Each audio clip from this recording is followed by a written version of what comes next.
The first step of loving every child is, first of all, believing in your heart that every child belongs here at this school. That means there is no other alternative. You're going to continue working to find what's going to work for every child.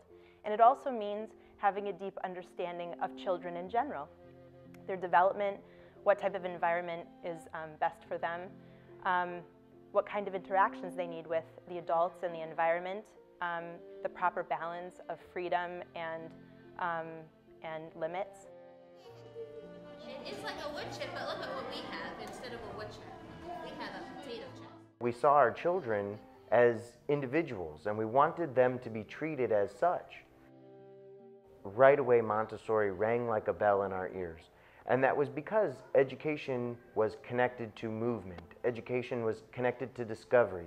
Education was connected to collaborative work, where children would get together to work together to create an end result, or just to learn. And it was about the process.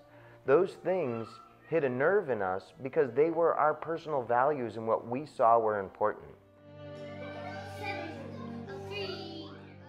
In addition to being a parent at Toro Montessori, I'm also the president of the school board.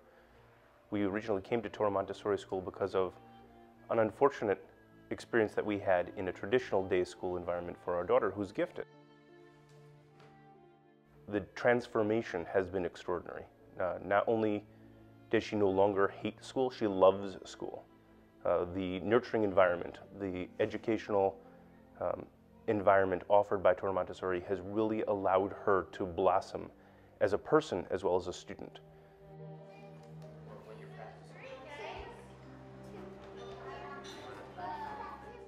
My daughter in preschool came home one day and she was so excited about long addition that she spent the whole day doing long addition in school and came home with a few worksheets to continue doing that, and she continued that through the evening.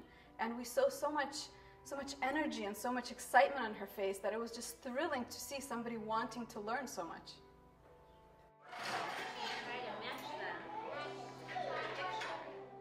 So they just get really thrilled about the opportunity to follow what interests them, and if they're really into, I don't know, whatever it is that they're learning about nature or weather or whatever it is, they can use that for their handwriting work, they can use that for their math work, they can use it for their science work. It becomes all-encompassing, and they can use that one subject that interests them to get them to learn all the aspects. They can even bring in Judaism, they can bring in Yiddishkeit, and they can learn, you know, what animals are kosher and not kosher, and they can see how everything connects. The whole world is connected. And that's a beautiful thing, that it's not separated. Everything's together. Our kids are allowed to be who they are, and they're also being taught and role modeled by the Moras and the other kids, just really good mitos that we would naturally espouse and that we promote in our own home. The independence too, for that matter. I think, you know, it kind of mirrors. We're not a Montessori home, whatever that might be, but, you know, we encourage a lot of the same values. Rachel, when she first started at a Montessori school, was very nervous and apprehensive about going to line. And the Montessori teacher she had then noticed how nervous she was, and she, instead of pushing her and telling her she had to go to line, she let her first stand by the door. And then after a while, Rachel was ready to sit in a chair outside the line, and then she was able to get in the line. And now she's one of the first to go to line when it's time to go to line. She's excelling in, I think, pretty much every aspect of academically, and she's enjoying herself socially and learning a lot, and she's developed wonderfully socially so far. And I think that that's due to the way that the classroom dynamics go in a Montessori classroom.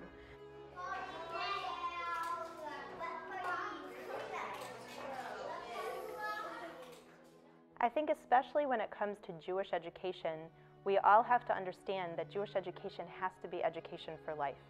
If we want Jewish children who are going to grow up to be connected, healthy, excited, impassioned Jews that we all hope our children will be one day, that's all of our dreams as Jewish parents, we have to realize that their education has to be a nurturing education to the whole child. That means that a child doesn't just get an education by sitting in a desk and learning particular texts or taking certain tests and passing a body of academic knowledge. The child has to feel impassioned and connected to Torah from the beginning and into making a difference, and to be interconnected with other Jewish children around them, and to feel that that's something that belongs to them. And that means it has to be unique to them. They have to make that connection from their own unique, special purpose in this world. And I think the Montessori method really is a methodology that can do that for Jewish schools.